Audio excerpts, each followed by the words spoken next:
¿Alguna vez te has preguntado si el universo tiene su propio lenguaje secreto?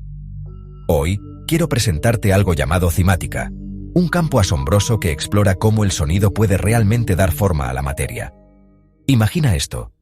Espolvoreas arena sobre una placa de metal, luego tocas una nota. De repente, la arena salta formando patrones geométricos perfectos, como si respondiera a algún código invisible. Esto no es magia, es la cimática en acción. Literalmente significa el estudio del sonido visible. Una locura, ¿verdad? Los científicos descubrieron que cuando las vibraciones del sonido pasan a través de un medio, arena, agua, incluso tu piel, dejan diseños intrincados. Estos no son solo garabatos al azar.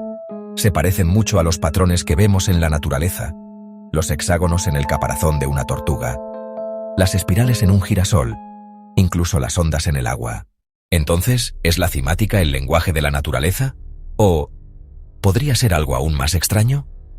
Algunas personas creen que estos patrones podrían ser mensajes del universo mismo, o quizás de otros seres que aún no hemos conocido. Es un poco un misterio. Pero lo que está claro es que todo en la naturaleza vibra, canta y baila, al ritmo de melodías ocultas.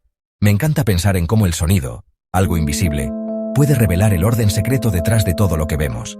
Quizás, solo quizás, la cimática es un vistazo a la forma en que la naturaleza se comunica, o incluso cómo crea el mundo que nos rodea.